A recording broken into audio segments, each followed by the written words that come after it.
Ni si Manny Pacquiao, nakamalay siguro ni Manny Pacquiao nga murag takili gyud siya ronda, murag dili kita kadaog ron kung magpadayon ta sa diri sa alyansa. Daghan kay mga tawo nga naglakot.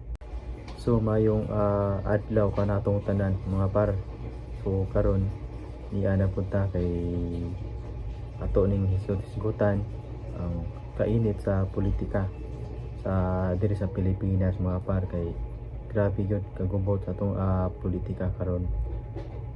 So sa dili pa ta magpadayon mga par, gusto natong pasalamatan ang mga subscribers nato diya sa atong YouTube channel. Daghan kayong salamat ninyo mga par.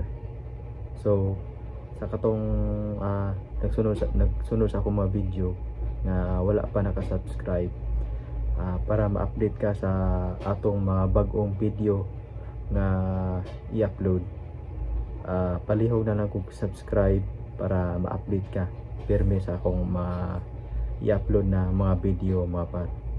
So karon ato ning sigutan kay si Manny Pacquiao mga par, gusto nang mobiya sa alyansa.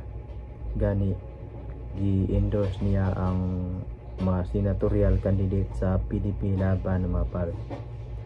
Gusto na ni si Pacquiao nga mobiya sa alyansa kay si Pacquiao nakibaw gini siya nga daghan kayo ang naglagot nga mga tao sa atong presidente karon nga si Bongbong Marcos. So siyempre madamay gyud na sila lang kaning magipang endorse ni Bongbong Marcos, kaning mga senador. Madamay gyud ni sa kalagot sa mga tao ngadto ni Bongbong Marcos sa nahitabo nga sa iyang gibuhat nga iyang gipadakop si Duterte sa way igong hinungdan. Dili gani klaro nga pag-process nga ilang gidakop si Duterte unya ilang gitabangan ug hatod ngadto sa ICC. So madamay ra gyud ni ang mga ubang mga senador nga gi-endorse ni Bongbong Marcos mga par. Usa na ni Manny Pacquiao nga nahadlok nga dili ni makadaog kay nakaibaw gini Manny Pacquiao nga daghan na kayo ang mga tawo nga naglagot tungod sa gibuhat ni Bongbong Marcos. Mao na nga si Manny Pacquiao murag hinahinay na siya nga mobiya sa alyansa. So unang nibiya sa alyansa mapar si Juan kanang Amy Marcos. Siyang unang nibiya sa alyansa. Gani gi-endorse na siya ni BP Sara. Ikaduha si Villar mapar ni mubiya na po sa alyansa nya gigani gi-endorse na siya ni Sara Duterte mapar. Unya kani si Manny Pacquiao, nakamalay siguro ni Manny Pacquiao nga murag takili gyud siya ronda, murag dili kita kadaog ron kung magpadayon ta sa diri sa alyansa.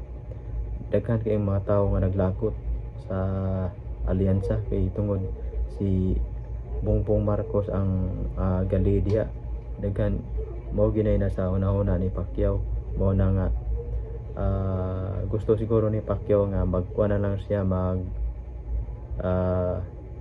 independent na lang siya o mo tapon po siya sa team Duterte sad.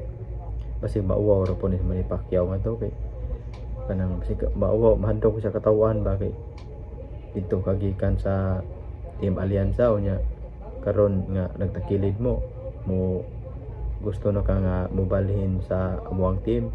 Basin mao na yun nauna ni Pacquiao, mao na nga para ang ubang mga tao nga murag nang naapoy simpatiya po niya. Basin namasin sa ni Pacquiao nga ang gatong mga tao nga naglagot ni Marcos kung i-endorse niya ang mga senador ni Duterte, sure magyud ko nga mo ano mo gyud ni Pacquiao, mo simpatiya mo gyud ni Pacquiao. Siguro na plano ni Pacquiao karon kay gi-endorse man niya ang mga kuan, mga senador nga gi-endorse ni Duterte. So gusto siya ni si Manny Pacquiao nga makakuha og sa simpatiya sa mga tawo nga supporters ni Duterte. Unya mga par, atoa na lang atngan kung ato ang pabuton kung unsay dagan sa politika karon ni Pacquiao kay gusto naman siyang mobiya sa alyansa.